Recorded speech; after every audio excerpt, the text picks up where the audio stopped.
الحمد للہ وحدہ والصلاة والسلام علی من لا نبی بعد اما بعد اعوذ باللہ من الشیطان الرجیم بسم اللہ الرحمن الرحیم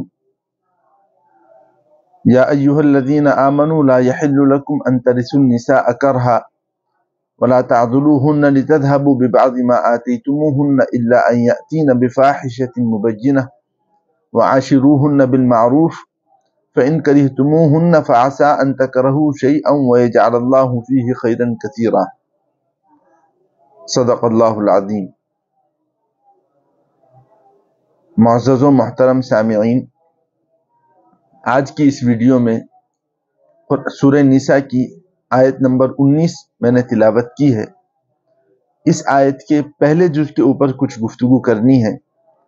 اللہ تعالیٰ ارشاد فرماتے ہیں یا ایھا الذین آمنوا لا یحل لکم ان ترثوا النساء کرہا،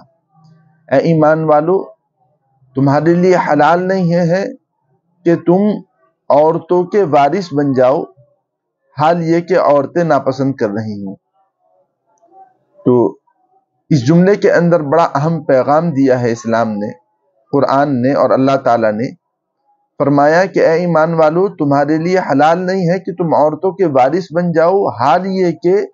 عورتیں ناپسند کر رہی ہوں۔ عورتوں کے حقوق کے تعلق سے گفتگو کی گئی ہے۔ اصل بات یہ ہے کہ اسلام سے پہلے یہ نظام بنا ہوا تھا کہ عورتوں پر ظلم ہوتا تھا اور طرح طرح سے ظلم کیا جاتا تھا۔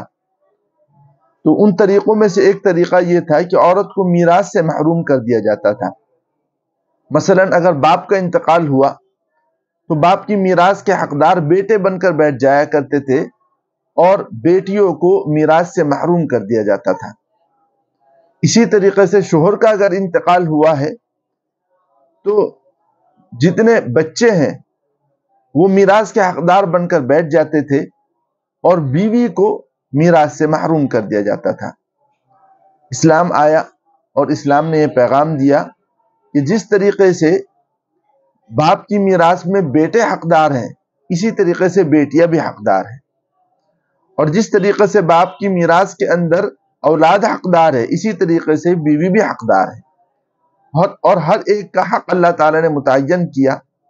کہ لڑکے کا حق ڈبل ہے اور لڑکی کا حق سنگل ہے، بیوی کا حق 8واں حصہ ہے، اور یہ تمام حقوق اللہ تعالی نے بیان کیے۔ تو اس آیت میں اسی طرف اشارہ کرنا مقصود ہے کہ یا ایھا الذین آمنوا لا یحل لکم ان ترثوا النساء کرہا، اے ایمان والو تمہارے لیے حلال نہیں ہے کہ تم عورتوں کے وارث بن جاؤ حال یہ کہ عورتیں ناپسند کر رہی ہوں۔ تو عورتوں کے وارث بننے کا مطلب یہی ہے کہ عورتوں کے مال کا مالک بن جائے، یعنی میراث کے اندر تو حق بیٹوں کا بھی ہے اور بیٹیوں کا بھی ہے۔ اب بیٹے خود ہی میراث کا سارا مال لے لیں تو گویا وہ بھی جو ہے لڑکیوں کے وارث بن گئے اور لڑکیوں کا مال انہوں نے لے لیا۔ اس کی تردید اللہ تبارک و تعالی نے کی۔ اسی طریقے سے حضرت تھانوی رحمۃ اللہ علیہ نے یہ بھی لکھا ہے کہ اس آیت کے اندر یہ بات بھی داخل ہے۔ اصل میں اسلام سے پہلے یہ نظام تھا کہ جب شوہر کا انتقال ہوتا تھا، باپ کا انتقال ہوتا تھا، تو جس طریقے سے باپ کی دوسری چیزوں کی وراثت لڑکوں کے پاس آتی تھی، اسی طریقے سے باپ کی جو بیوی ہوتی تھی اس کی وراثت بھی لڑکے کے پاس آ جاتی تھی،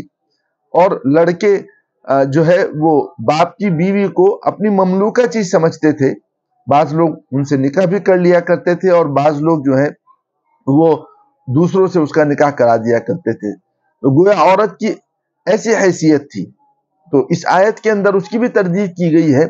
کہ اے ایمان والو تمہارے لیے حلال نہیں ہے کہ تم عورتوں کے وارث بن جاؤ، ان کے مالک بن جاؤ حال یہ کہ عورتیں ناپسند کر رہی ہوں۔ اس آیت سے ہمیں یہ بات پتہ چلتی ہے کہ اگر عورتیں ناپسند کر رہی ہیں تو اس صورت کے اندر ان کا مال لینا ناجائز ہے، لیکن اگر وہ راضی ہو جائے مال دینے پر تو پھر لینے کی گنجائش ہے، لیکن رسمی طور پر راضی نہ ہو۔ حضرت مفتی عزیز الرحمن صاحب رحمۃ اللہ علیہ نے لکھا ہے کہ اگر لڑکی کو میراث دینی ہے تو اس طریقے سے دی جائے کہ اس کا حق اسے دے دیا جائے کہ یہ تمہارا حق ہے، پھر اگر وہ معاف کر دے تو اس معافی کا اعتبار ہے، لیکن ویسے ہی زبانی طور پر پوچھ لیا کہ کیا تم نے اپنا حق معاف کیا، تو اس کا زبانی طور پر پوچھنا، لڑکی کا منع کر دینا، یہ معافی کا اعتبار نہیں۔ یہی بات جو ہے وہ مہر کے اندر بھی ہے۔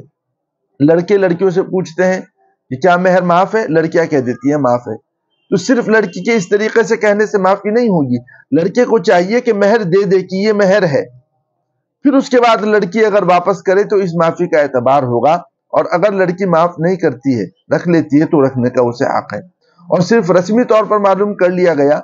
کہ کیا مہر معاف ہے، لڑکی نے کہہ دیا معاف ہے، تو وہ زبانی طور پر معاف ہوا، اس کا کوئی اعتبار نہیں ہے۔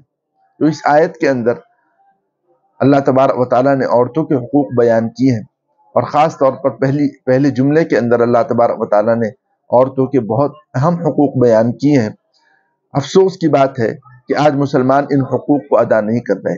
مسلمانوں کو یہ پیغام لینا چاہیے ہماری اس ویڈیو سے کہ آج سے ہم ہمیشہ عورتوں کے حقوق کو ادا کریں گے، میراث کے اندر جو ان کا حق ہے وہ بھی ادا کرنے کی کوشش کریں گے، اسی طریقے سے مہر کا جو ان کا حق ہے اس کو بھی ادا کرنے کی کوشش کریں گے، اسی طریقے سے ماں کا باپ کی میراث میں جو حق ہے اس کو بھی ادا کرنے کی کوشش کریں گے۔ اللہ تعالی ہم تمام لوگوں کو کہنے سننے سے زیادہ عمل کی توفیق مرحمت فرمائے۔ وآخر دعوانا الحمد للہ رب العالمین۔